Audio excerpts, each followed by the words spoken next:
trapped.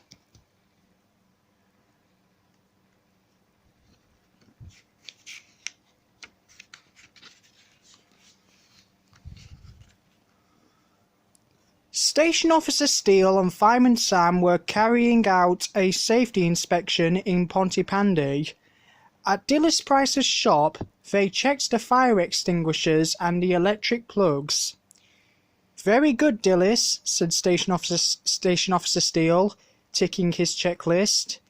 "Now, where is your smoke alarm?" "You mean that new-fangled gadget?" sniffed Dilys, pointing to the smoke alarm on the ceiling. "Smoke alarms save lives, Dilys," Fireman Sam told her. "Excellent," said Station Officer Steele. "You've passed the safety inspection. Just make sure and test your smoke alarm regularly.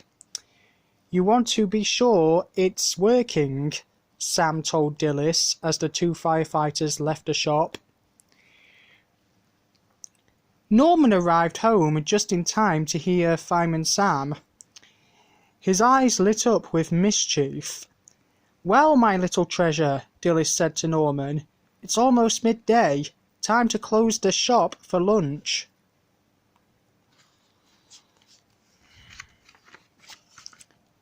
While Dilys went into the kitchen, Norman crept onto the counter in the shop.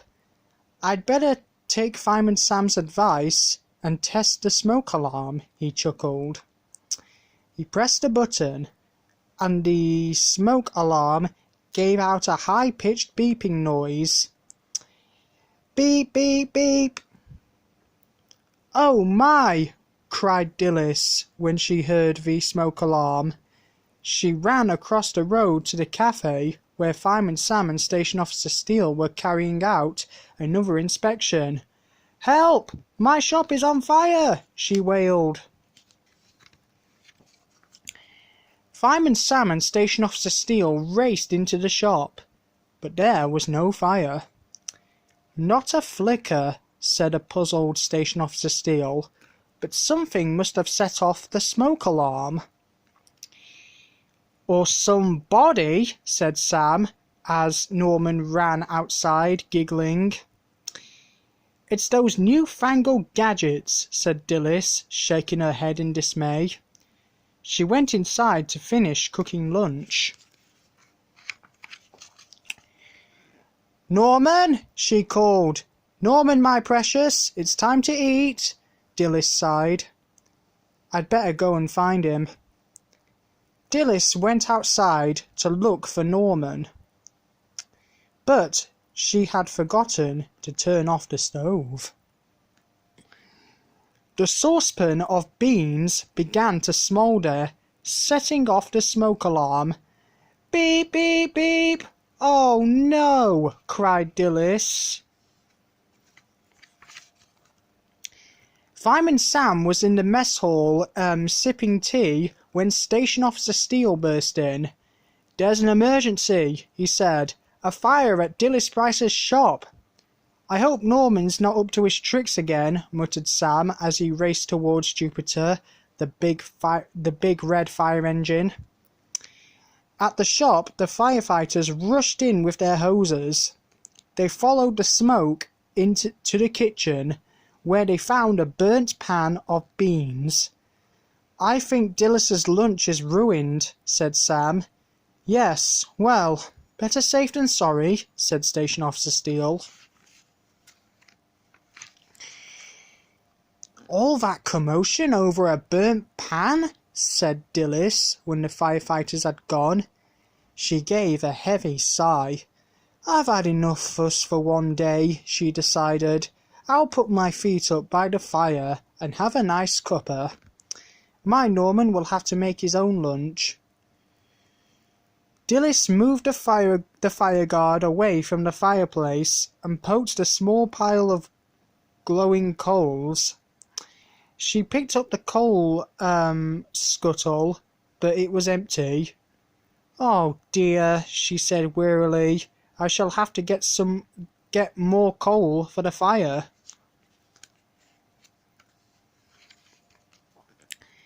Dilys took the coal scuttle downstairs to the coal cellar and filled it up. "That will do," she said. Just then a draft blew the cellar door shut. Dilys scurried up the stairs. "Oh no, it's jammed!" she cried as she struggled with the door. "Help!" she shouted. "I'm trapped!"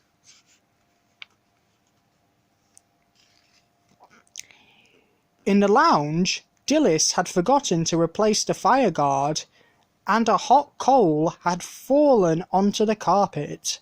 The carpet caught fire, setting off the smoke alarm. Beep, beep, beep. Norman was on his way home. He'd gone to the park to play, and now he was hungry. As he entered the shop, he heard a shrill, piercing, beeping noise. "Oh no, that's our smoke alarm!" he exclaimed. "I'll phone the fire brigade." A moment later, Jupiter was speeding down Pontypandy High Street towards Dilys's shop. The firefighters raced inside with their hoses. "Stand back, Norman," ordered Station Officer Steele. Inside Dilys's flat, Fireman Sam and firefighter Elvis Cridlington aimed their hoses at the flames in the lounge. Quickly, the two firefighters brought the fire under control, and soon it was out.